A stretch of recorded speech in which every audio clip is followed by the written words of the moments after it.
I didn't like maths. Now I like maths, but I didn't like maths. The galaxy. Millions of stars together. Lots of stars together. Good. That's enough. That you're good at science. You like science. You like. Okay. Now, knowing this small thing, this distance, now I'm going to tell you a story. Okay.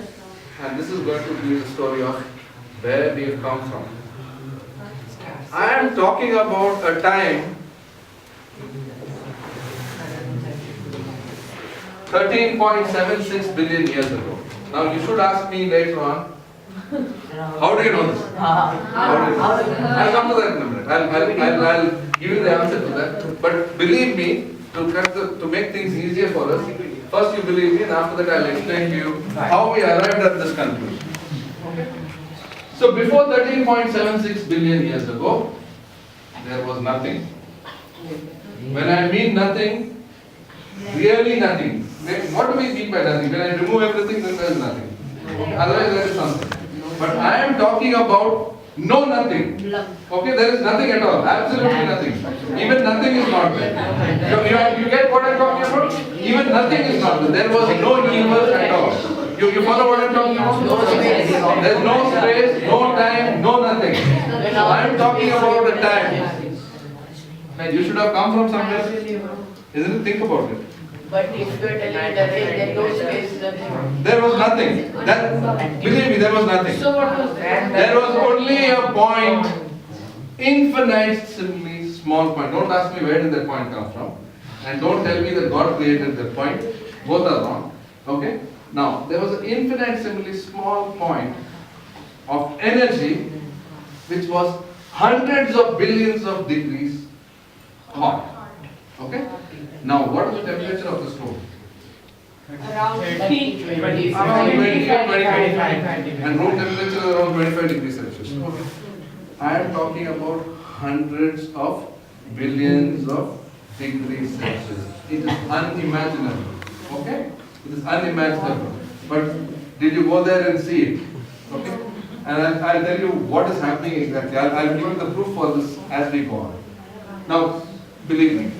And at about what happened was the smallest time which human beings can not measure actually, the smallest time which you can go to is called a Planck second. A Planck second is million second. That's a Planck second. In that time scale, the universe expanded from this point I am talking to something like a bigger than a cricket ball. Okay? A bigger than a cricket ball. So that's actually quite big. Starting from that point to come, that is known as inflation. That point is known as inflation. The universe inflated. And the first second is the most crucial one because a lot of things happen. Wait for 640 years to see the light which is coming out from it. If today, at the same time, if that is becoming a supernova, you will have to wait for 640 years for it. That isotope of hydrogen is called deuterium. You heard about this? Deuterium. So, first, what was found? Hydrogen was found. Then a little bit of deuterium also was found because some neutrons got added to that. And then other elements were found. Don't worry about nature. All of them are formed in a supernova. So, every atom in your body, everything that you see around you has been made in a, how's the name? Simran. When I want to talk about Simran, I will tell where is Simran with respect to left and right, forward and backward, up and down. And then I'll have to tell her location in space, and I also have to tell where in time. So I'll have to tell space, time. I need all four of this. Okay? So the fourth dimension is something called space-time. Okay, I'll have to tell both space and time. Okay, so your space, according to Einstein, is not empty. It is also got. It's also like a fabric.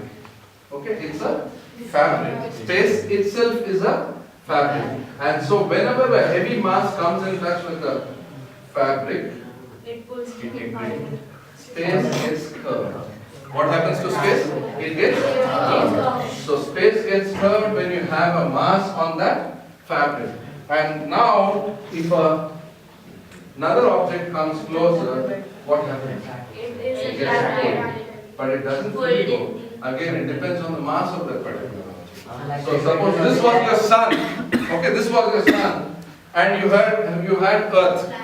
So Earth will go to some extent, but it itself has got some mass. So it is going to curve its space around it, okay? You understand this? And then it goes around. And now you can try this experiment by taking a rubber sheet or a cloth which is flexible, and then you tie it around a ring, okay? And then you take a steel ball, a thick, big steel ball, put it in the center, and then you take these other marbles which are lighter, and then just put it around. You'll find that it goes round and round and round for quite some time before it falls in. Okay? Because that's not space, that is some cloth.